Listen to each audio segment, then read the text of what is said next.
Baru, ada berita baru, ada sukacita baru karena kita sudah berada di bulan 12 di tahun 2023. Kita bersyukur Tuhan kita. Mari kita sambut saudara kita dan saudara kita dari Medan, ada keluarga dari Bapak Heri dan Ibu Lydia.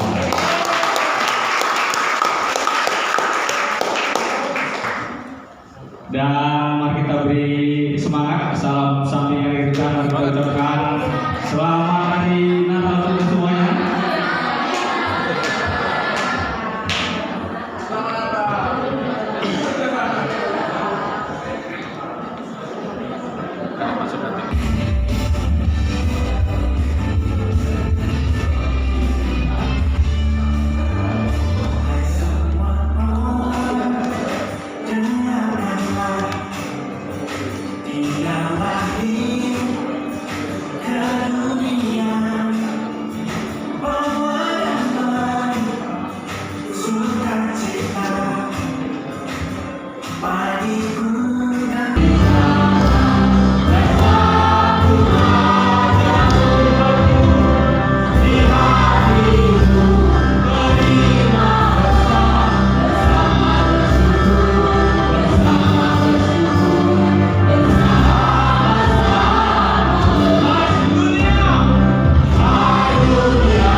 Kejadian 1 ayat 31. Maka Allah melihat segala yang dijadikan itu sungguh amat baik. Jadilah petang dan jadilah pagi, itulah hari ke-6. Amin. Kejadian 3 ayat 14. Lalu berfirmanlah Tuhan Allah kepada ular itu, karena engkau berbuat demikian, terkutuklah engkau di antara segala binatang hutan, dan perut ular engkau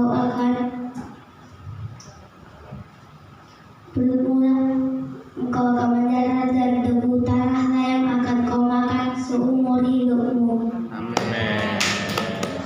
Lukas 2 ayat 12. Dan inilah tandanya bagimu, kamu akan menemui seorang bayi di dalam lapis terbaring di palungan. Amin.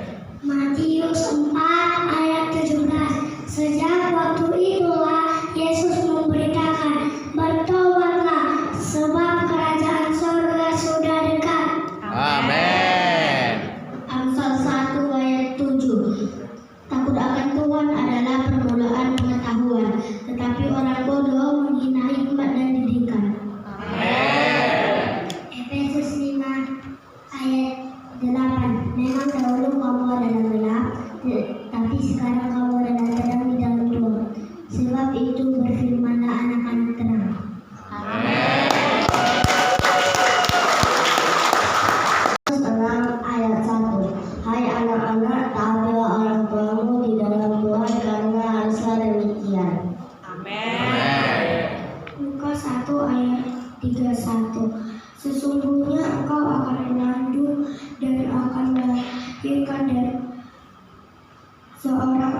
laki-laki dan hendaklah engkau menamai dia Yesus. Amin.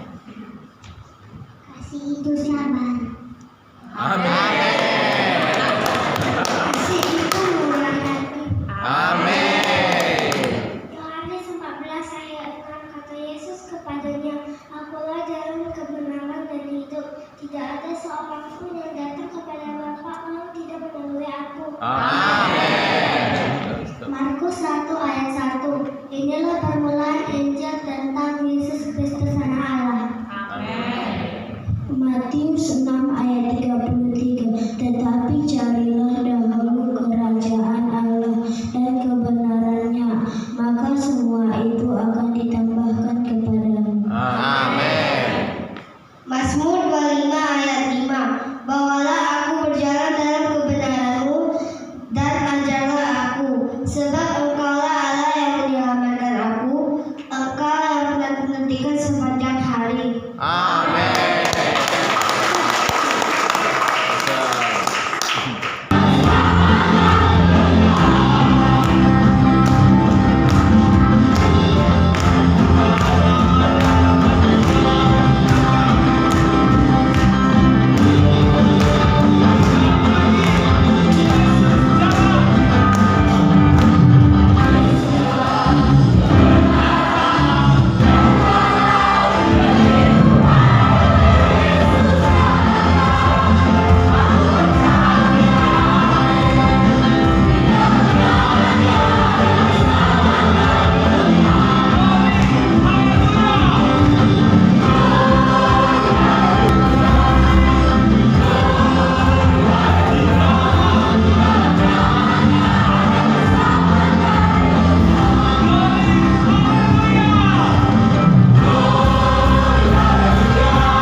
Amin. Sekali lagi kita berikan terima kasih untuk orang-orang yang sudah bertugas, termasuk juga songminnya semuanya. Mari kita berikan tepuk tangan. Selamat pagi Bapak Ibu. Sorry agak grogi ya, agak grogi karena biasanya saya itu kasih pelajaran di minggu ketiga ya. Jadi ini satu tantangan tersendiri buat saya karena biasanya kan kita di briefing dulu sama Pak Pendeta di minggu pertama, baru nanti di minggu berikutnya kita bisa lanjutin pelajaran yang sesuai dengan tema kita bulan ini. Sekali lagi saya sambut semua Bapak Ibu, saudara-saudari kita semua, dan selamat pagi, selamat datang di ibadah kita pagi hari ini. Dan saya secara pribadi sangat percaya bahwa setiap kita di sini sangat terberkati ya. Dan saya juga mengajak Bapak Ibu, saudara-saudari semuanya untuk hari ini bisa belajar ya. Dan bulan ini adalah bulan di mana seluruh dunia merayakan bahwa, kalau biasanya saya bilang bahwa bulan Desember tanggal 25 Yesus lahir. Hari ini saya mau bilang bahwa Yesus pernah lahir ke dunia ini. Biasanya kita rayakan itu di bulan Desember. Dan inilah yang saya juga akan mau bagikan untuk kita semua. tentang kelahiran Yesus itu sendiri. Sebelum pelajaran saya bagikan, mari kita bersatu di dalam doa. Tuhan Allah Bapa kami yang baik, Tuhan Allah Bapa kami yang sangat luar biasa. Terima kasih Tuhan, pagi hari ini kami bisa kembali berkumpul di tempat ini. Terima kasih kami bisa kembali belajar firman Engkau Tuhan. Terima kasih juga kami bisa memuji Engkau lewat puji-pujian Tuhan. Terima kasih Tuhan untuk semuanya. Sebentar lagi Tuhan firman Engkau akan dibagikan. Biarlah Tuhan firman Engkau yang akan dibagikan hari ini bisa benar-benar membantu kami untuk kami bisa semakin melihat dengan jelas bahwa kami sebagai murid Engkau, kami sebagai orang-orang pilihan Engkau harus terus berjuang Tuhan, mengaplikasikan atau mencontoh hidup Engkau sendiri yang sudah datang ke dunia ini dan bahkan mati untuk kami, dan akhirnya kami hari ini bisa diselamatkan Tuhan. Terima kasih Tuhan untuk hari ini, sertai saya yang akan berbagi firman Engkau. Biarlah Tuhan semua apa yang keluar dari mulut saya, biarlah semua apa yang saya sampaikan juga Tuhan, itu mewakili perasaan dan pikiran Engkau Tuhan. Saya manusia yang jauh dari sempurna Tuhan. Sertai saya yang akan berbagi. Tuntun saya, biarlah Roh Kudus Engkau yang menuntun saya Tuhan. Sehingga Tuhan firman Engkau hari ini yang dibagikan bisa benar-benar membantu kami Tuhan. Untuk pada akhirnya Tuhan kami bisa terus semangat dengan setia meskipun banyak masalah kami Tuhan. Meskipun mungkin banyak pergumulan kami Tuhan, banyak tantangan-tantangan yang kami akan hadapi ke depan Tuhan. Terima kasih Tuhan untuk kebaikan-Mu. Terpuji nama-Mu. Dalam nama Yesus kami berdoa dan mengucap syukur. Amin. Amin. Bapak Ibu, bulan ini adalah bulan terakhir di tahun ini ya. Bulan biasanya kita merayakan Natal. Saya secara pribadi setiap momen Natal yang saya ingat itu adalah baju baru. Baru yang kedua, saya juga mengingat bahwa di momen Natal kita biasanya di kampung dulu akan ada namanya makan daging ya. Kalau di kampung dulu jarang-jarang makan daging, sekali setahun. Ada namanya margida. Jadi kalau kami dulu waktu kecil itu ada namanya setiap momen Natal itu ada namanya marjagan-jagal ya. Ada yang tahu marjagan-jagal? Berarti kita nggak seumuran. Saya berarti udah jauh. Terus ada lagi yang namanya setiap momen Natal dan Tahun Baru di rumah kita itu pasti akan selalu ada, selain kambang layang, ada namanya sirup ABC. Itu menandakan. Jadi kalau di rumah kami dulu ada sirup itu dan susu kental Cak Nona atau Cak Bendera.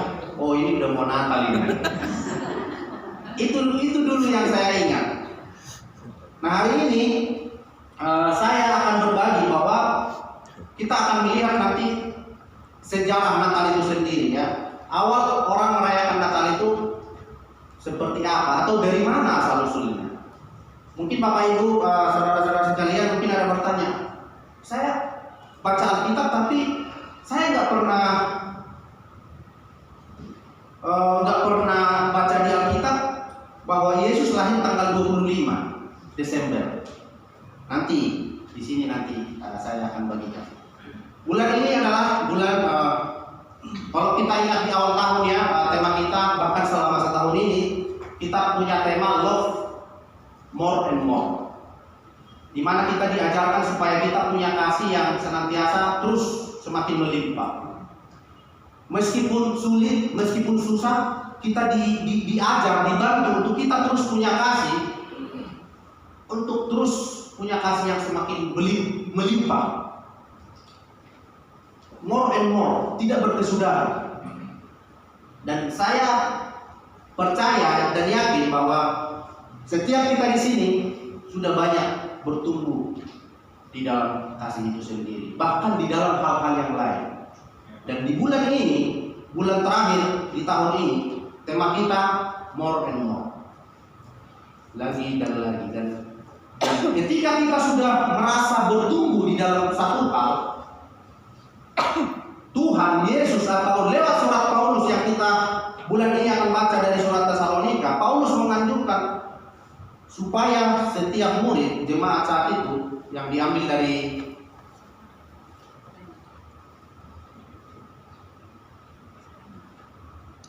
1 Tesalonika 4 ayat 10 ya, ini akan jadi tema kita bulan ini ya. Dia bilang, hal itu kami lakukan juga terhadap semua saudara di seluruh wilayah Makedonia. Tetapi kami menasihati kami Paulus dan rekan-rekan sekerjanya, termasuk Timotius ada di sana ya. Saudara-saudara, supaya kamu lebih bersungguh-sungguh lagi melakukannya. Saya percaya tahun ini kita juga sudah banyak dapat pengajaran, dapat pembekalan. Setiap bulan tema demi tema kita sudah diajarkan, dan saya percaya banyak hal yang kita sudah dapatkan.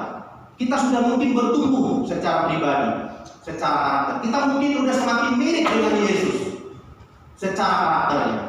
Tapi hari ini Paulus mau ngajak jemaat, dan juga hari ini jemaat di Siantar, supaya terus lebih bersungguh-sungguh lagi melakukannya, terus lebih bersungguh-sungguh lagi mengejar pertumbuhan ini, terus lebih bersungguh-sungguh lagi mengejar yang namanya kesempurnaan yang Tuhan miliki. Itu yang kita mau kejar. Dan surat ini sendiri bertujuan adalah di mana Paulus menulis surat ini tujuannya satu, untuk mengungkapkan sukacita dia secara pribadi tentang keteguhan iman dan ketekunan murid-murid Yesus saat itu, meskipun di tengah penganiayaan. Jadi saat itu jemaat-jemaat di Tesalonika mendapatkan juga yang namanya tantangan. Mereka sedang dianiaya juga, mereka sedang tidak disukai banyak orang saat itu. Tapi yang terjadi adalah iman mereka semakin teguh. Makanya Paulus buat surat, dia mau encourage mereka, memberikan semangat bahwa saya secara pribadi sangat semangat melihat keteguhan iman kalian. Itu yang Paulus sedang mau sampaikan. Dan hari ini saya juga percaya, meskipun hari ini sebagai seorang murid dari awal tahun sampai akhir tahun hari ini, kita sudah banyak mungkin bertumbuh. Kita sudah banyak mungkin dapatkan hal-hal yang luar biasa yang kita tidak pernah pikirkan di dalam kehidupan kita. Tapi Tuhan juga, Paulus juga ingin bahwa kita tidak bisa berhenti sampai di situ. Kita harus terus bersungguh-sungguh lagi mengejar, supaya karakter kita bisa semakin mirip dengan Yesus. Yang kedua, tujuannya adalah untuk mengajar mereka lebih jauh lagi tentang kekudusan dan kehidupan yang saleh. Jadi Paulus sedang mengajar jemaat supaya murid-murid saat itu bisa semakin kudus juga ya, dan mempunyai kehidupan yang saleh. Dan yang ketiga, untuk menerangkan beberapa kepercayaan juga, khususnya mengenai status orang percaya yang telah mati sebelum Kristus datang kembali. Amin, Bapak Ibu. Amin. Itulah tujuan surat ini ditulis, supaya setiap murid, supaya hari ini juga kita, mungkin kita hari ini bisa mengalami hal yang sama dengan jemaat yang ada di sana saat itu. Tapi hari ini Tuhan mau bilang, jangan berhenti.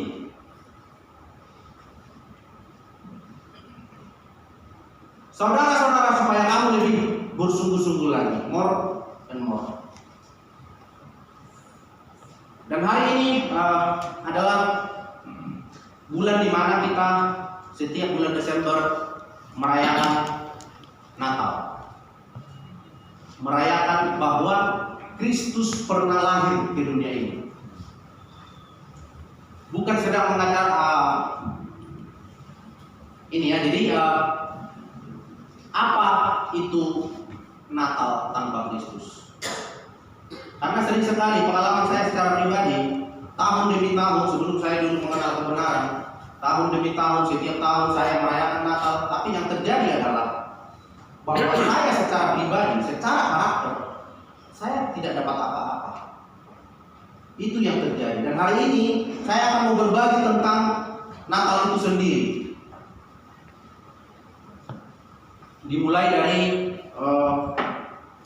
Yesaya 7 ayat 10 sampai 16 ya. Tuhan melanjutkan firman-Nya kepada Ahaz. Katanya, mintalah suatu pertanda dari Tuhan Allahmu, biarlah itu sesuatu dari dunia orang mati yang paling bawah atau sesuatu dari tempat tertinggi yang di atas. Tetapi Ahaz menjawab, aku tidak mau meminta, aku tidak mau mencobai Tuhan. Lalu berkatalah Nabi Yesaya, baiklah dengarkan, hai keluarga Daud, belum cukupkah kamu melelahkan orang sehingga kamu melelahkan Allahku juga? Sebab itu Tuhan sendirilah yang akan memberikan kepadamu satu pertanda. Sesungguhnya seorang perempuan muda mengandung dan akan melahirkan seorang anak laki-laki, dan ia akan menamakan dia Immanuel. Ia akan makan daging dan madu sampai ia tahu menolak yang jahat dan memilih yang baik. Sebab sebelum anak itu tahu menolak yang jahat dan memilih yang baik, maka negeri yang kedua raja yang engkau takuti akan ditinggalkan kosong. Yesaya 9 ayat 6. Sebab seorang anak telah lahir untuk kita, seorang putra telah diberikan untuk kita. Lambang pemerintahan ada di atas bahunya, dan namanya disebutkan orang penasehat ajaib, Allah yang perkasa, Bapa yang kekal, dan Raja damai. Itulah Yesus yang hari ini kita ingat bahwa dia ternyata pernah lahir di dunia ini, yang kita rayakan setiap tahun dengan Hari Raya Natal. Ya, dan ini fakta sejarahnya. Sorry tadi nggak majuin ya. Fakta sejarahnya, kelahiran Yesus sudah diramalkan. 700 tahun sebelum kelahiran Yesus sudah dinubuatkan ya. 700 tahun sebelum Yesus lahir itu sudah dinubuatkan, dan itu tadi ayatnya di Yesaya ya. Dan kopi tulisan Yesaya ditemukan tahun 2000 sebelum Masehi. 200 sebelum Masehi, sorry. Dan disimpan di Museum Sebesilalai. Enggak lah, di Museum Israel di Yerusalem. Jadi ada ternyata itu disimpan. Jadi kalau memang kita mungkin penasaran, ya kalau mau selidiki supaya yakin lagi pada Yesus, boleh pergi ke sana. Ongkos sendiri. Perayaan Natal tidak ada ditulis dalam Alkitab. Nah, ini menarik ini, karena beberapa orang teman kita, teman saya juga banyak bertanya, saya sudah baca Alkitab, tapi kok tanggal lahir 25 Desember tidak ada ditulis. Ini menarik dan itu pertanyaan bagus menurut saya. Dan hari ini perayaan Natal tidak ada ditulis di dalam Alkitab ya. Nah, pertanyaannya kenapa 25 Desember?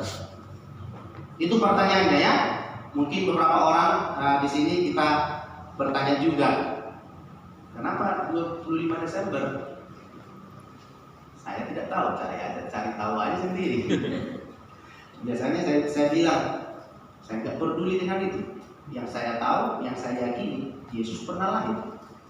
Itu biasanya. Tapi kan kita perlu tahu juga secara sejarah. Yang kedua, banyak kalangan dan para ahli juga terus menyelidiki bahwa kelahiran Yesus bukan pada tanggal 25 Desember. Wah, mulai goyang kita. Terus kenapa? Ngapain kita hari ini mau menyambut kelahiran? Tapi banyak orang-orang yang mengatakan bahwa ternyata Yesus lahir bukan tanggal 25 Desember. Karena kesalahan ini banyak orang mulai menyatakan bahwa Yesus bukan Tuhan. Hanya karena tanggal lahir, banyak orang mengatakan bahwa Yesus bukan Tuhan. Menarik ya? Karena orang-orang yang mengaku percaya pada Dia tidak bisa menunjukkan jelas fakta dan kebenaran tanggal kelahiran itu dan memiliki keyakinan yang berbeda-beda. Ini agak relate ini dengan saya ya. Saya cerita dikit bahwa saya punya akte lahir atau kalau dulu itu surat terdiri. Di surat terdiri saya lahir 19 Juli tahun 77. Tapi di ijazah saya 17 Oktober tahun 77. Menarik ini, makanya Pince mulai meninggalkan saya gara-gara tanggal lahir. Agak-agak nyambung sedikit. Ini saya agak mirip dengan Yesus. Terus, nah, ijazah saya atau mulai dari rapor saya 17 Oktober tahun 77. Nah, mulai dari sana, seingat saya, ulang tahun saya dirayakan setiap tanggal 17 Oktober. Nah, waktu saya dewasa mulai buat jadi ijazah SD sampai ijazah terakhir itu 17 Oktober.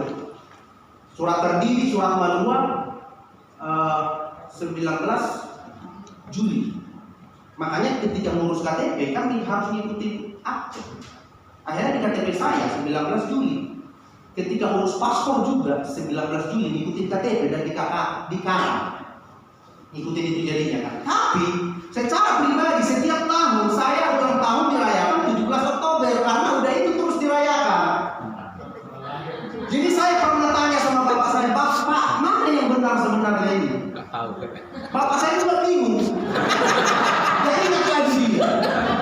Mama saya tanya orang itu udah meninggal, mama udah meninggal. Dan hari ini bapak saya juga udah nggak ada lagi, udah meninggal. Jadi kalau Pince mau cari tahu lah. Terserah mau cari tahu dengan usaha apa.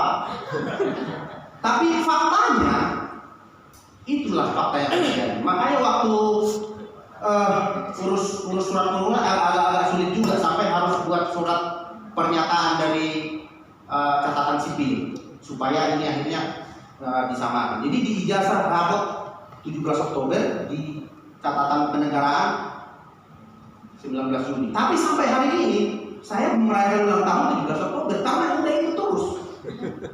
Sampai istri saya kemarin kita ada perlu berkas muncul lagi itu sampai dia pastikan lagi sebenarnya saya itu ulang tahunnya kapan sih? Maksudnya jadi kita roba lagi ini. Terus saya bilang udah usah diroba lagi, udahlah, nggak penting kan. Faktanya saya pernah dilahirkan, makanya saya Kan masih hidup. benar. Saya dilahirkan loh, ada ini. Masa gara-gara tanggal kamu mau tinggalkan saya? Atau kamu berjuanglah mau cari fakta-fakta itu? Orang tua saya udah nggak ada, dia yang paling tahu. Jadi nggak usah urusin itu lah, udahlah 17 Oktober ya 17 Oktober lah terus dirayakan. Jangan lagi rubah, nanti jadi viral, jadi kerjaan lagi gitu. Oh bayangkan kita dapat bahwa ternyata Yesus lahir bulan Juni misalnya, kita harus merubah perayaan Natal seluruh dunia. Wah ini bisa jadi masalah. Dapat ya? Jadi itu yang kita mau belajar hari ini. Kita lihat, kita yakini bahwa faktanya Yesus pernah lahir atau tidak. Bahkan juga opung-opung kita dulu ya, zaman-zaman dulu banyak mereka yang lupa tanggal lahir mereka. Waktu catat lupa mereka. Tapi apakah itu membuat kita jadi tidak percaya sama opung kita gara-gara tanggal lahir? Nah itu yang hari ini mau dibagikan ya. Sorry.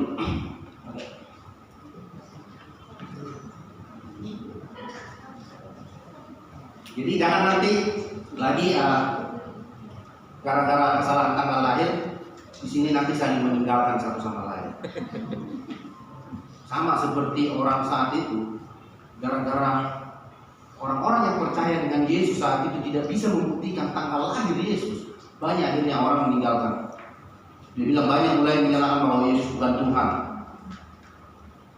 Dia meninggalkan Yesus kan.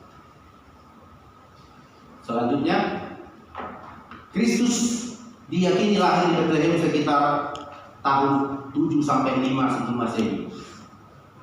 Nanti kalau ingin tahu lebih jelas, nanti ada lagi pengajaran-pengajaran yang lebih dalam lagi tentang ini dari Bapak Pendeta Robin ya.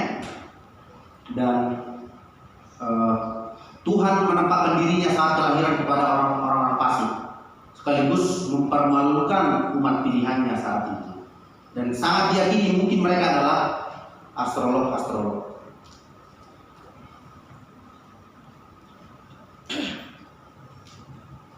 Kristen abad pertama tidak tahu juga pasti ya bahwa kelahiran Yesus itu di tanggal berapa. Yang tahu waktu itu harusnya dicari tahu itu pencatatan sipil kalau ada saat itu. Terus Kristen abad ketiga juga masih menduga tanggal lahir Yesus. Ya, jadi menurut Cyprian ini salah satu ini boleh kalian nanti cari tahu baca juga, dia meninggal martir juga ya. Menurut dia Yesus lahir tanggal 28 Maret. Dan menurut Clement dari Alexandria juga menduga 20 Mei. Dan Hippolytus ini salah satu ahli apa ya? Dia juga meninggalnya martir juga ya, Santo meninggal martir, menjadi dia menduga 2 Juni Yesus lahir. Nah, hari ini jika Kristen abad ketiga aja masih menduga-duga, ini Kristen abad ketiga loh, masih menduga-duga tanggal berapa, masih banyak itu bersih-bersihnya tanggal berapa. Bagaimana kita bisa tahu pasti hari ini tanggal 25 Desember? Nah, pertanyaannya adalah hari ini apakah itu menggoyang iman kita sebagai seorang Kristen? Itu yang paling penting. Jadi faktanya yang kita mau lihat bahwa memang Yesus pernah dilahirkan ke dunia dan akhirnya dia mati di salib untuk menebus dosa-dosa kita. Itu yang paling penting. Sama seperti saya tadi. Ini faktanya kan saya ada. Jadi saya dari mana? Meskipun tanggal lahirnya ada 2 versi. Sempat juga kami konflik gara-gara ini. Gara-gara tanggal lahir konflik kita. Amin. Jadi supaya semakin jelas ya. Jadi nanti ketika kita merayakan Natal, kita juga bisa jelas apa tujuan kita merayakannya. Di Lukas 2 ayat 8 sampai 20 nanti kalian bisa baca bahwa dikatakan di sana saat itu kawanan gembala tinggal di padang dengan ternak waktu malam. Jadi saat kelahiran Yesus, gembala-gembala tinggal di luar ya, tinggal di padang bersama dengan ternak-ternak mereka saat itu. Seperti apa Israel pada bulan Desember? Jadi ini kondisi Israel ketika di bulan Desember, kita perlu tahu ya, supaya nanti kita semakin dapat makna Natal.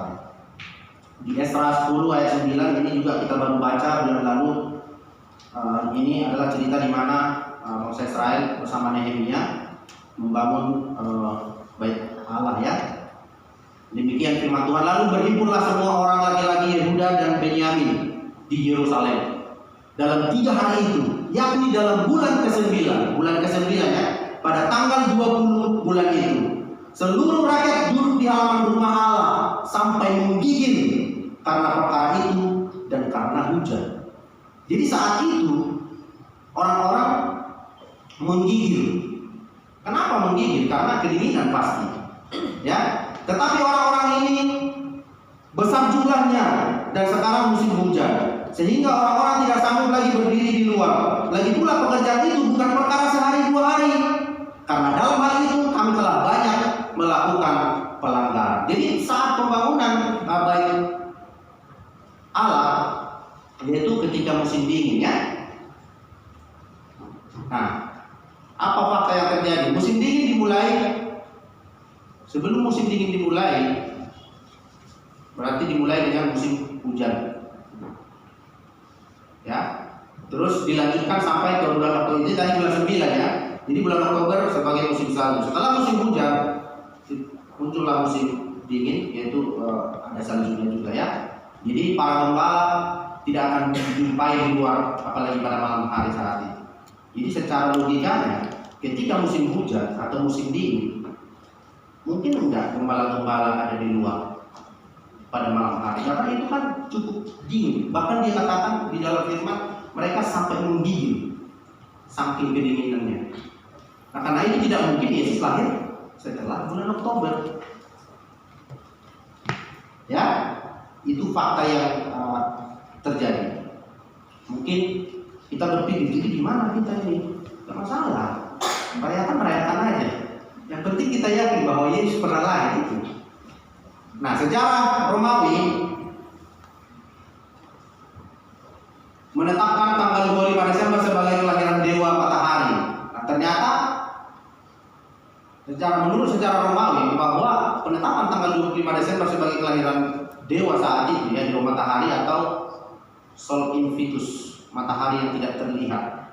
Jadi seperti itu kan, kalau misalkan musim dingin kan mereka meyakini bahwa matahari, kenapa dingin? Karena matahari sedang menghilang. Dalam tradisi Mitras, Allah atau dewa-dewa mereka lahir di tanggal 25 Desember dan dirayakan selama 12 hari. Itulah sejarah Romawi saat itu tentang tanggal 25 Desember. Di beberapa waktu kemudian, penyembahan terhadap dewa matahari berubah menjadi penyembahan anak Allah. Jadi berselang waktu, berjalannya waktu, itu mulai berubah menjadi penyembahan anak Allah. Hingga pada tahun 352 Masehi, Liberius dari Roma memerintahkan bahwa perayaan dewa diganti dengan perayaan Natal. Jadi inilah sejarah awal mulanya dirayakan Natal saat itu. Hari Saturnalia juga. Ini sangat populer di antara rakyat Romawi ya. Hari Saturnalia menghormati Saturnus sebagai dewa benih dan menabur. 17 sampai 24 Desember. Hari Brumalia, dari Bruma artinya hari titik balik matahari musim dingin. Jadi hari Brumalia ini titik balik hari menjelang habis musim dingin ke musim panas. Itu mereka juga rayakan itu di 25 Desember. Masa-masa bersenang-senang. Jadi mereka akhirnya saat itu bersenang-senang, bertukar hadiah. Nah, itulah yang tradisi hari ini yang kita ikuti. Terus rumah-rumah dihiasi, ini juga salah satu yang saya ingat waktu kecil. Menjelang Natal kita selalu menghias rumah. Namanya gaba-gaba. Kalau di kampung saya, ada yang tahu gaba-gaba? Berarti kita seumuran. Nah, jadi lalu ada lagi tumpuan hijau dan lampu kelap-kelip. Nah, inilah dia pohon Natal ini. Ini berawal dari sana tadinya. Hadiah diberikan kepada anak-anak miskin saat itu. Ada Santa ya, kita tradisinya juga nanti anak-anak kita dapat hadiah, kita kasih, kita sewa Santa ya, kita sewa. Jadi Natal berasal dari agama Parsi sebenarnya dulunya, bukan hari kelahiran Kristus. Jadi ini berawal dari agama-agama. Jadi nggak salah ya kalau agama tetangga sebelah ya, ketika kita mengucapkan Natal, merayakan Natal, kita dibilang kafir. Itu keyakinan mereka, karena ternyata hari Natal itu berasal dari agama fasik. Jadi kita hari ini merayakan Natal, ya kita semua kafir menurut mereka. Dan itulah dasarnya. Ternyata mereka ketika kita merayakan Natal, ulang tahun, mengucapkan selamat Natal, kita dibilang kafir. Tapi gimana? Kita udah merayakannya gimana ini? Gak masalah, merayakan aja, kan itu tidak dosa. tidak moral ya. Amin. Ini bingung atau gimana nih?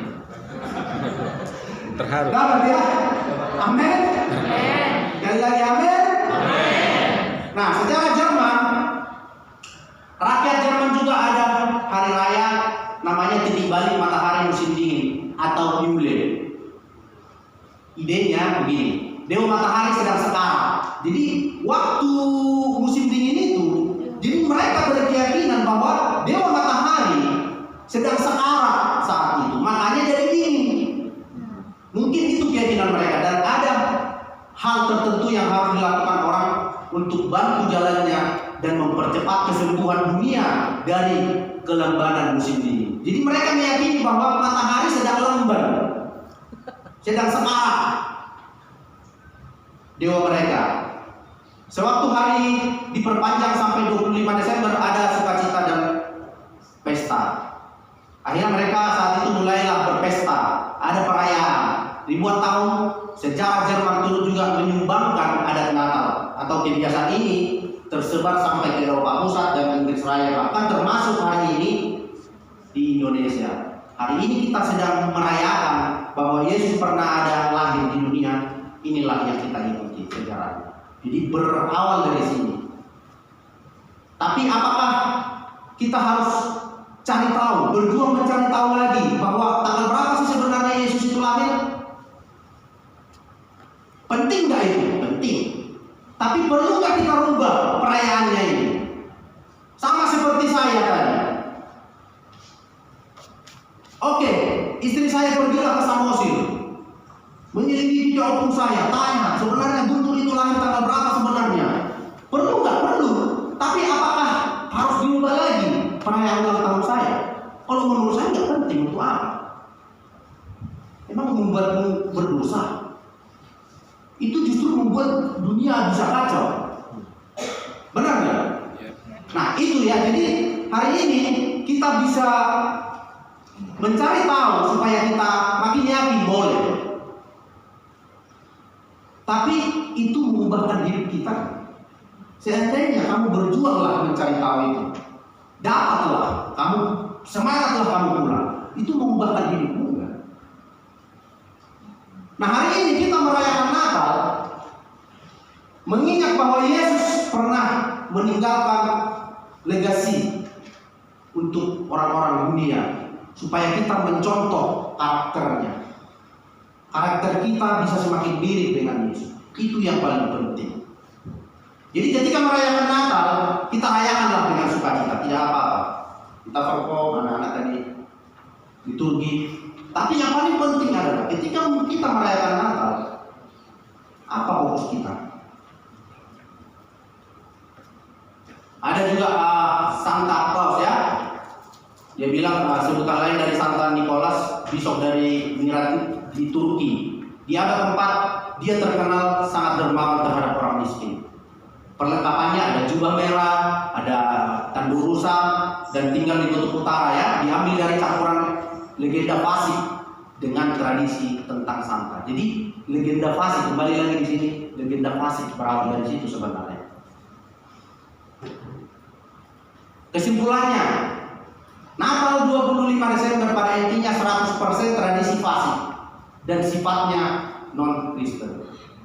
Jadi itulah yang kita ikuti hari ini, tradisi fasik itu. Tapi apakah kita berdosa? Apakah kita bersalah di dalam hal itu? Itu yang penting kita harus yakini. Yesus menyuruh kita mengingat kematiannya, bahkan bukan kelahirannya. Kalau kita baca Alkitab, Yesus tidak pernah mengajak murid-muridnya untuk mengingat kelahirannya. Justru yang dia tonjolkan adalah bahwa supaya murid-muridnya mengingat kematian. Wah, ini poin baru ini untuk saya secara pribadi. Nanti saya akan bilang sama anak-anak saya, nah, nanti ketika Bapak sudah meninggal, kalian catat, ingat tanggal kematian Bapak, tanggal berapa. Dan setiap tahun kalian harus ingat tanggal itu. Dan kalian harus duduk bersama-sama. Kalian berdoa, ingat kebaikan-kebaikan Bapak, hal-hal yang bagus yang Bapak pernah sampaikan sama kalian.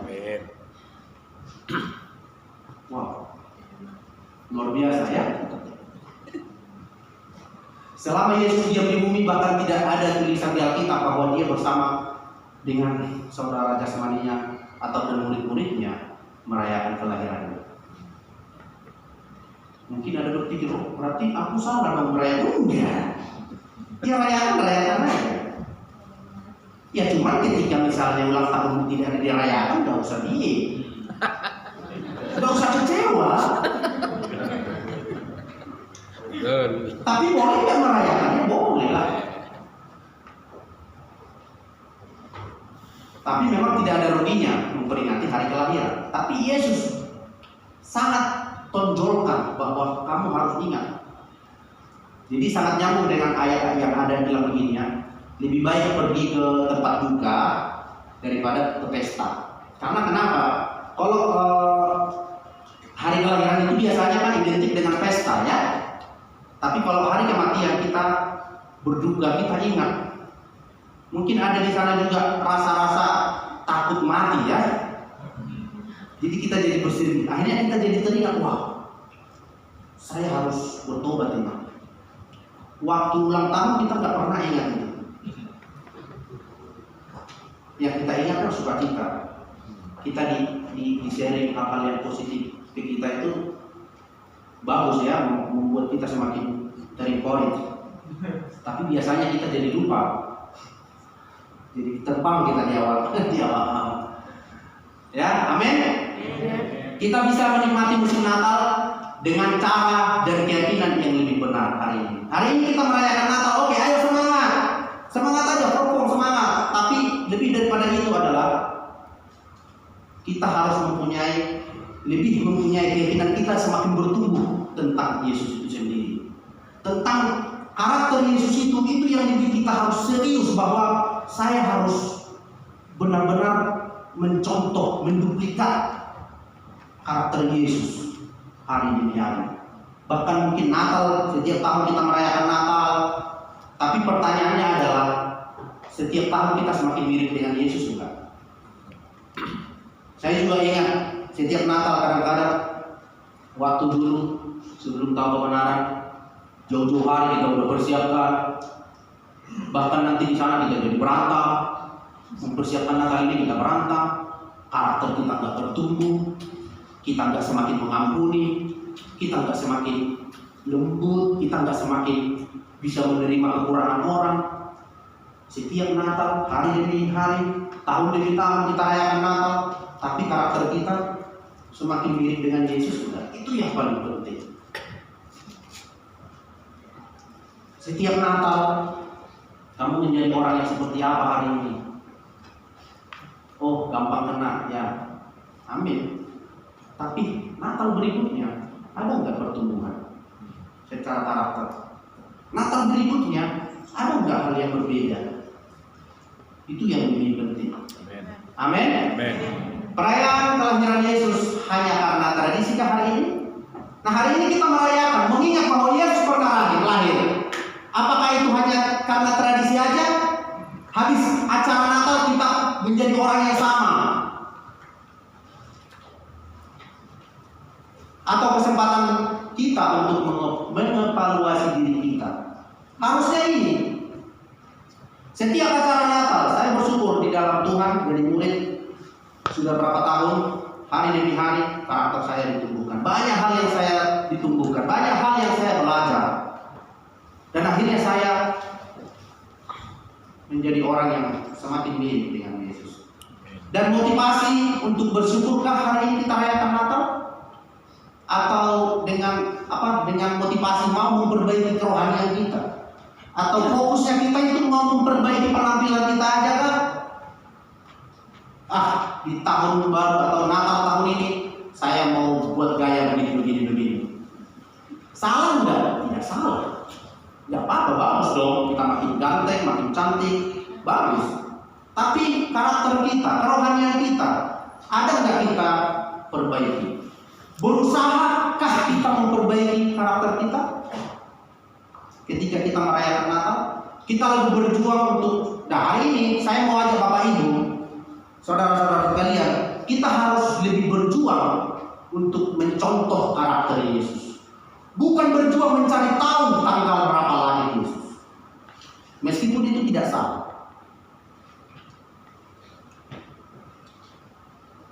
Nah, seandainya misalkan kita tahulah tanggal lahirnya, kita puas, tapi kan itu tidak mengubahkan karakter kita.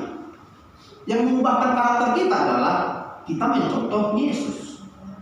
Ketika kita disakiti, kita bisa mengampuni enggak? Yesus mengampuni. Itulah yang kita mau tumbuhkan di hari Natal ini. Maksudnya bukan di hari Natalnya kita tumbuhkan, tapi dengan perayaan Natal kita teringat akan hal itu. Akhirnya kita serius. Amin. Yang terakhir, pas yang terakhir ini, mana begini. Kelahiran Yesus merupakan kabar baik. Jadi kelahiran Yesus kabar baik ya. Jadi perlu kita sebarkan, perlu kita kasih tahu ke orang-orang. Dia menjadi manusia, tinggal bersama manusia supaya memberikan pengampunan dan keselamatan bagi manusia berdosa. Termasuklah kita hari ini. Rayakan Natal bukan euforia Natal. Boleh nggak bereuforia? Boleh, tapi rayakan Natal dengan makna untuk memastikan karakter Yesus benar-benar lahir dan bertumbuh dalam diri kita. Rayakan Natal dengan bijaksana dan benar. Itu saja firman Tuhan. Tuhan dimuliakan. Sebentar lagi kita akan masuk ke dalam perjamuan kudus. Nanti saudara kita Ena akan sharing tentang hidup dia, tentang apa yang dia belajar tentang salib itu sendiri. Dan sebelum kita masuk ke dalam perjamuan kudus, mari kita bersatu di dalam doa. Tuhan adalah Bapa kami yang baik. Terima kasih Tuhan. Kami sangat bersyukur dan bangga bahwa Yesus pernah Engkau kirim ke dunia ini Tuhan.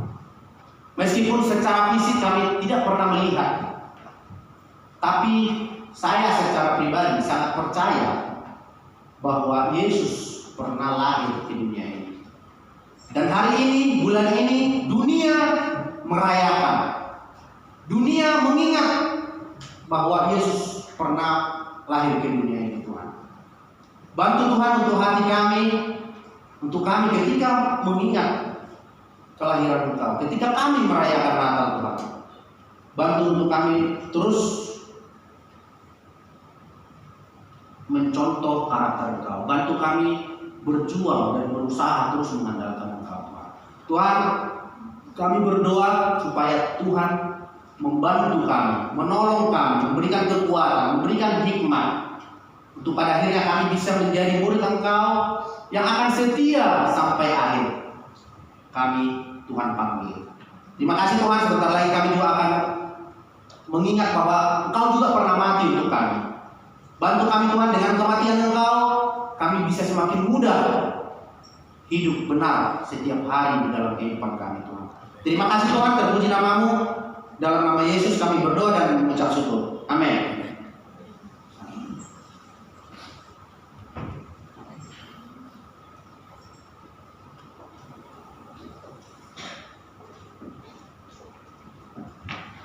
Selamat pagi untuk semua jemaat.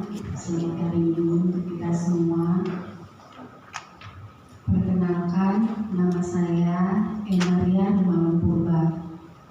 Saya dari Ministry Merit. Saya anak pertama dari 4 bersaudara.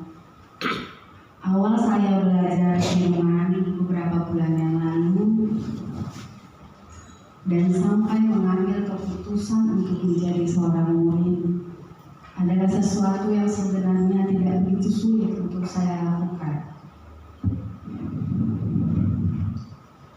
Tapi bagi saya, mempertanggungjawabkannya dengan perbuatan saya, itu yang masih terus saya usahakan untuk saya perjuangkan. Banyak sifat dan sikap yang tidak baik dari saya sebelumnya, itu yang terus harus saya ubah untuk bisa menjadi lebih baik. Banyak hal yang sering membuat mental saya jatuh saya tidak bersemangat melakukan pekerjaan saya, tidak bersemangat melakukan pelayanan, tapi bersyukur di kingdom ini saya punya saudara yang selalu mengingatkan saya bahwa ada Tuhan yang begitu sangat menyayangi saya. Di masa lalu saya kehilangan orang-orang yang sangat saya cintai dan sangat saya sayangi. Pertama, saya kehilangan ibu beberapa tahun yang lalu karena penyakit kanker rahim yang dideritanya.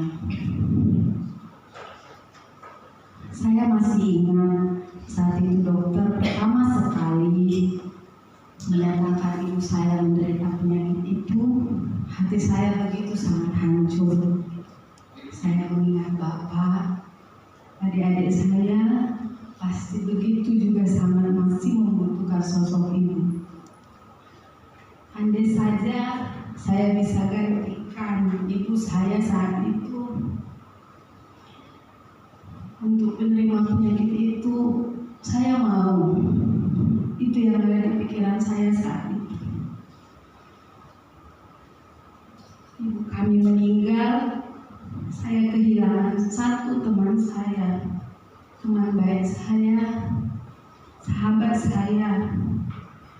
Tapi Tuhan tetap berikan kami kekuatan untuk menjalani hari-hari kami sampai saat ini tanpa seorang ibu. Saya sebelumnya adalah seorang istri. Saya dan mantan suami saya sempat menjalani rumah tangga selama 15 tahun.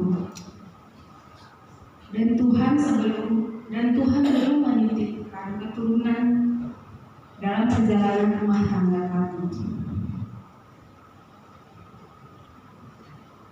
Saya digugat cerai beberapa bulan yang lalu dan perjalanan rumah tangga kami selesai. Saya kehilangan satu lagi teman baik saya, sahabat saya. Tapi Tuhan masih memberikan saya kekuatan untuk menjalani hari-hari saya sampai saat ini.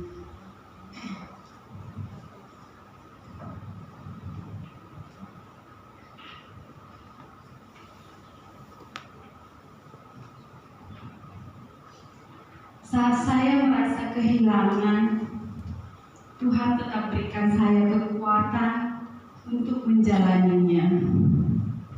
Jadi sepertinya saya juga tidak punya alasan untuk menyerah dengan masalah hidup yang harus saya hadapi. Di kingdom ini, saya dibimbing untuk terus berjuang supaya bisa jadi manusia yang lebih baik lagi, jadi murid yang berkenan di hadapan Tuhan. Di sini saya juga diingatkan bahwa ada sahabat sejati yang sebenarnya tidak pernah meninggalkan saya, yaitu Tuhan Yesus. Dia sangat menyayangi saya. Saya diingatkan kalau Tuhan Yesus inginkan saya untuk lebih mempercayai Dia, bahwa Dia adalah salah satu-satunya kekasih hati saya, sahabat terbaik, tempat curhat saya, yang tidak akan pernah meninggalkan saya. Malahan Dia rela mati disalibkan untuk menyelamatkan saya. Ya, salib Yesus bagi saya adalah bukti bahwa Tuhan Yesus benar-benar sangat mencintai dan menyayangi saya. Dia adalah kekasih sejati dan sahabat sejati dalam hidup saya. Sekarang giliran saya untuk berjuang melakukan yang sesuai dengan kehendak Tuhan dalam kehidupan saya. Kiranya Tuhan memampukan saya dan memberikan saya kekuatan. Amin.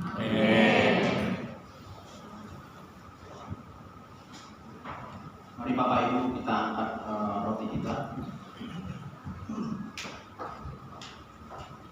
Sebab apa yang telah kuteruskan kepadamu telah kuterima dari Tuhan, yaitu bahwa Tuhan Yesus pada malam waktu ia diserahkan mengambil roti, dan sesudah itu ia mengucap syukur atasnya, ia memecah-mecahkannya dan berkata, inilah tubuhku yang diserahkan bagi kamu, perbuatlah ini menjadi peringatan akan aku. Mari kita sama-sama.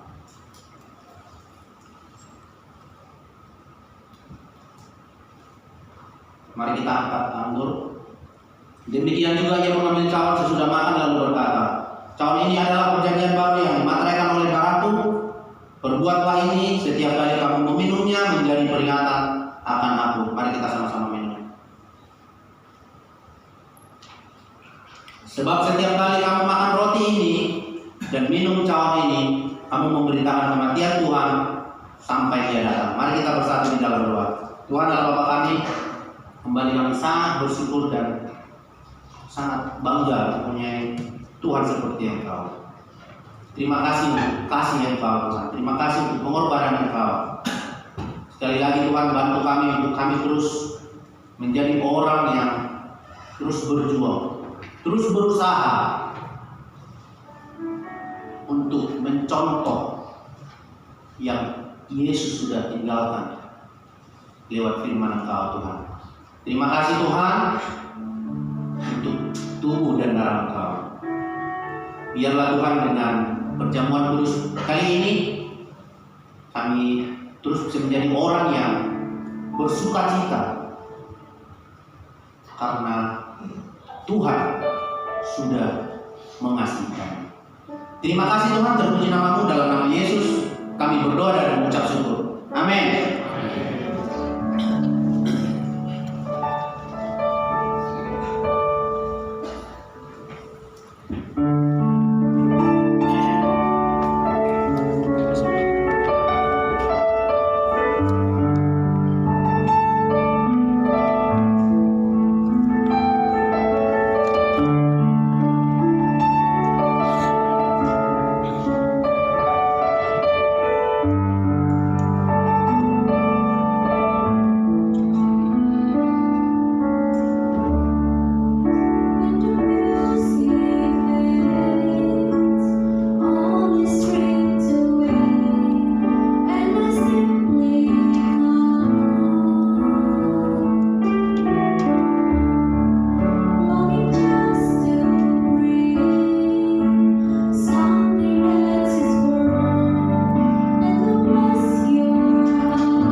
yang harus memimpin keluarga dan bertanggung jawab untuk istri dan anak tentu menjadi tantangan bagi saya sebagai pekerja yang berpenghasilan tidak menetap. Saya harus berjuang untuk mencukupi setiap kebutuhan keluarga kami.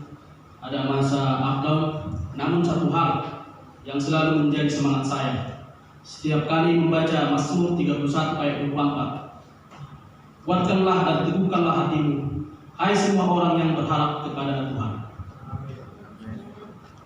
Sebagai seorang istri juga sekaligus ibu dan juga sebagai pekerja yang membantu suami untuk keuangan keluarga, ada tantangan tersendiri. Kadang merasa lelah melihat keadaan rumah yang berantakan, melihat juga baju-baju yang berantakan dan harus memikirkan mau masak apa untuk hari ini.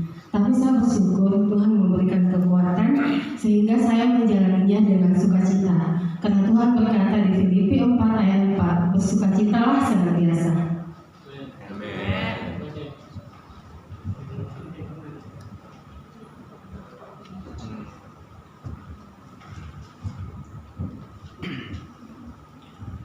Saya dan keluarga memiliki usaha kecil-kecilan dan terbilang sangat sederhana. Namun pekerjaan yang saya lakukan ini sangat menyita waktu. Dari pagi sampai malam saya selalu berada di sana. Tanpa terasa saya lupa ada keluarga yang sudah menunggu di rumah. Capek, lelah, letih sudah pasti. Bahkan terkadang sampai sakit pun saya tahan karena pulang larut malam ditambah hujan badai dan angin saya sudah alami. Namun saya bersyukur kepada Tuhan Allah karena kasih Tuhanlah saya bisa menjalani semua dengan sukacita di dalam Tuhan. Amin. Di rumah seharian, jaga anak, beresin rumah, masak, nyuci, dan lain sebagainya. Semua pekerjaan ini aku lakukan. Tidak terasa, sudah sangat menyita waktu seharian. Andaikan waktu bisa diputar kembali, agar lelah ini hilang. Namun semua ini harus saya syukuri. Aku mau lakukan ini dengan sukacita tanpa sungut-sungut. Aku harus bersyukur kepada Tuhan, bahwa Tuhan mengasihi aku dan memberikan aku jauh lebih berharga dari apa ada di dunia ini. Amin. Segala sesuatu patut aku syukuri karena Tuhan. Namun terkadang seiring berjalannya waktu, rasa egois itu muncul sehingga aku bisa lari dari jalannya Tuhan. Aku bersungut-sungut, terlalu banyak komplain dan terlalu banyak meminta kepada Tuhan. Tapi satu hal yang tidak aku sadari, bahwa kasih Tuhan begitu luar biasa dalam hidupku. Pengorbanan di kayu salib membuat aku menjadi pribadi yang Kau bentuk seturut dengan kehendak Tuhan. Biarlah kiranya kasih-Mu menuntunku setiap waktu, agar aku hidup senantiasa untuk kemuliaan Tuhan. Sebenarnya aku tahu bagaimana caranya bersyukur, tapi aku juga tahu ya bagaimana Tuhan menolongku ketika aku minta pertolongan. Tetapi diriku selalu memberontak, Tuhan, tekanan dunia ini begitu berat ya, begitu banyak godaan juga. Kadang aku ingin menyerah, situasi yang sangat penat, sangat membelenggu. Sebagai seorang istri, aku harus kuat walaupun tidak mudah sebenarnya. Banyak gelombang sana sini yang bentuk aku menjadi seorang pribadi yang kuat. Dan aku sangat bersyukur ya, Tuhan begitu baik. Dan aku percaya juga Tuhan begitu mengasihiku. Amin. Sebagai seorang suami, bekerja keras itu sudah wajib. Sebagai suami, aku harus bertanggung jawab penuh untuk keluarga bisa bahagia. Terkadang kerasnya hidup membuat aku berpikir, apakah Tuhan tidak sayang kepada aku? Tapi ternyata aku salah. Aku sadar bahwa aku yang harus bersyukur karena sampai sekarang dan saat ini aku sehat dan berkumpul dengan keluarga. Amin.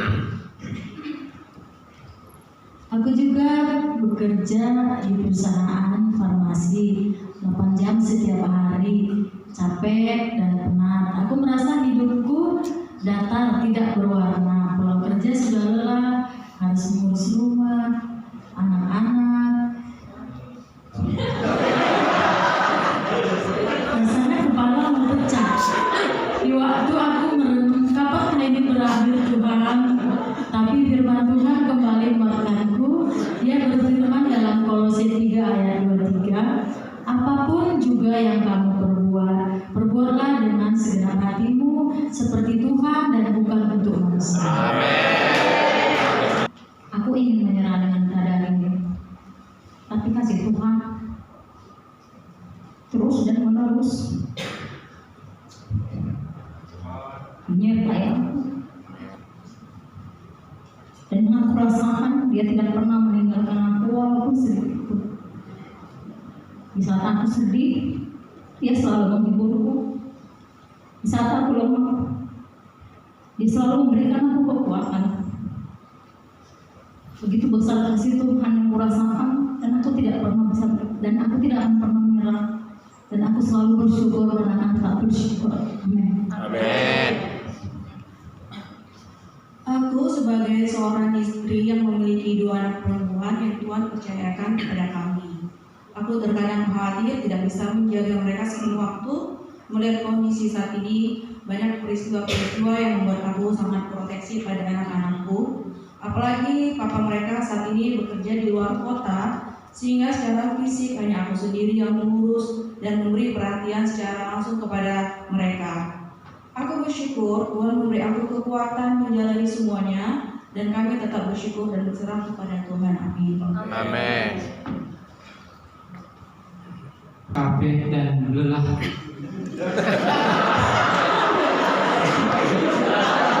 Capek dan lelah. Oke, saya ulang ya. Capek dan lelah, itulah yang aku lalui setiap hari. Bergumul dengan matahari dan dahaga yang tak tertahankan. Seharian aku berjibaku dengan waktu menyelesaikan pekerjaanku. Hujan dan panas tak kuhiraukan lagi. Semua kulakukan untuk keluargaku tercinta. Aku bersyukur karena Tuhan masih menyertai aku dengan kebaikan.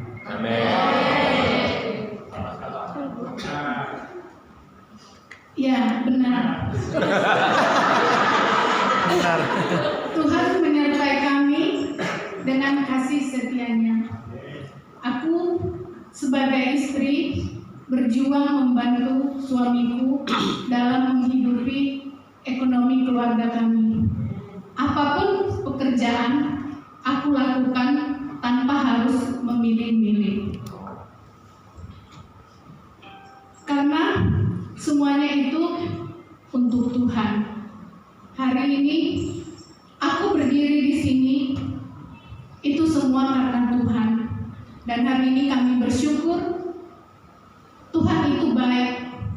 Dan dari dulu sampai sekarang pertolongannya tidak pernah habis di dalam kehidupan kami. Amin.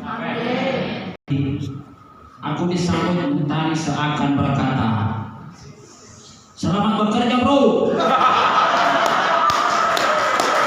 Begitulah hari-hari yang aku lalui. Aku pergi ke belakang rumah mengambil peralatan untuk persiapkan kerja. Satu hari penuh aku bekerja di tempat teriknya matahari dan hujan. Aku bersyukur karena Engkau tetap bersamaku dan menjagaku. Betapa baiknya Tuhan mengatur semuanya yang terjadi di dalam keluarga kami. Atas kemurahan Tuhan yang buat saya ada sampai saat ini. Bahkan ketika saya bangun pagi, saya sangat-sangat bersyukur dan menyadari betapa baiknya Tuhan. Walaupun sering saya jatuh di dalam dosa, tetapi Tuhan tidak pernah meninggalkan saya. Dan saya mau menyerahkan hidup saya saat ini hanya untuk kemuliaan Tuhan. Amin. Ya, memang benar Tuhan baik, tak dapat dilukiskan lewat apapun. Kadang-kadang aku terlalu banyak kekhawatiran, aku terlalu overthinking untuk hal-hal yang memang tidak perlu aku untuk pikirkan. Banyak perbandingan-perbandingan di dalam diri yang akhirnya melukai diriku sendiri. Seperti ayat Pengkhotbah 3 ayat 1, untuk segala sesuatu ada masanya, untuk apapun di bawah langit ada waktunya. Tuhan, tolong kami agar kami menjadi keluarga yang mencintai Tuhan dan hidup di dalam kebenaran firman Tuhan. Amin. Hidup bagaikan roda yang berputar, kadang di bawah, kadang di atas. Menghadapi kehidupan ini tidak semudah berbicara. Ada banyak proses silih berganti yang membentuk aku menjadi pribadi yang berjuang. Baik itu dalam hal keuangan, pernikahan, parenting. Ajar aku Tuhan untuk menghitung hari-hariku agar semakin bijaksana. Dalam kehidupan sebagai istri sekaligus ibu yang harus bekerja untuk memenuhi kebutuhan setiap hari, mengurus anak, suami, dan rumah. Capek, iya pasti capek. Banyak situasi yang membuat saya hampir menyerah menjalani hidup, bahkan mau putus asa. Karena banyaknya tantangan yang terus menerpa. Tetapi saya sangat bersyukur karena Tuhan Maha Baik yang menolong dan selalu ada buat saya di setiap saya memohon dan meminta kepadanya. Amin. Hidupku ini di bawah matahari dan pekerjaanku saat ini adalah satu rasa syukur yang besar yang tidak bisa kuggambarkan bahkan dengan sebuah kata-kata sekalipun. Satu hal yang aku percaya itu semua ada karena Tuhan. Tetapi bagaimanakah jika suatu saat nanti aku tidak bekerja lagi? Apakah aku ini bisa tetap bersyukur kepada Tuhan seperti sekarang ini? Tuhan berikanlah aku ini kekuatan agar aku bisa melewati semuanya. Amin. Saya bersyukur buat kasih setia Tuhan yang melebihi semua apa yang aku pikirkan. Karena Tuhanlah aku sampai hari ini masih hidup. Semua yang ku alami, semua pergumulan yang ku alami bisa ku lewati bersama Tuhan. Karena Tuhanlah aku bersukacita. Tuhan memberikan apa yang tidak aku pikirkan. Tuhan menunjukkan bahwa hanya kepadanya lah aku meminta. Sampai hari ini aku dapat berdiri, itu semua karena kebaikan Tuhan. Amin. Ya, nah kalau disampaikan lagi semua di sini nggak cukup satu hari ya. Dan bangga dengan kakak-kakak jadi mereka juga bisa berliturgi dan dihafal. Jadi ruangan ini membutuhkan biaya yang lumayan besar untuk kita renovasi. Biaya sewa 300 juta selama 5 tahun. Selama 5 tahun. Ya, caranya bagaimana? Di sini ada piramida janji iman. Kamu bisa berjanji 10 juta, juga sudah mengambil janji iman 10 juta. Tidak tahu dari mana dia ambil nanti, karena uangnya berasal dari saya. Nah, saya percaya Tuhan sediakan. Ya, Tuhan bisa pakai siapa saja. Eli mungkin hanya sebagai salurannya saja, alatnya saja. Demikian juga. Ya, gaji saya tidak seberapa, tapi mungkin Tuhan bisa pakai saya menjemput dari orang yang sudah Tuhan tentukan untuk akhirnya dipakai memenuhi kebutuhan kita di sini. Amin. Nah, contoh, jadi kalau kita menyumbang janji iman 10 juta, per tahun itu 2 juta, per bulan itu 166.667. Supaya angkanya jangan jelek 666, biasanya kita gerakan menjadi 170 atau menjadi 200.000. Ya.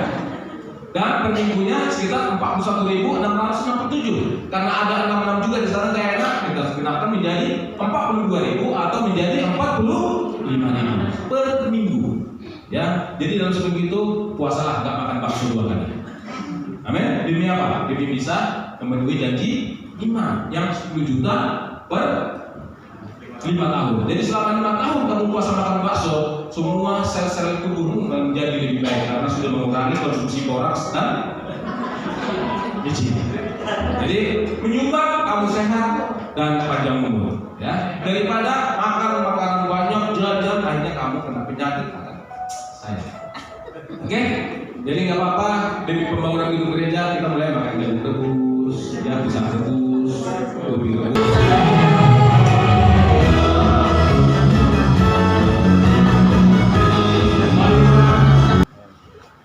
bersyukur dengan firman yang telah disampaikan kepada kami dan juga perjamuan kudus yang telah kami lakukan. Biarlah Tuhan, apa yang kami telah belajar hari ini menjadi kekuatan baru sehingga mereka bertumbuh menjadi anak yang takut akan Engkau. Dan kami juga berdoa untuk orang-orang saat ini memberikan hati untuk mau belajar firman.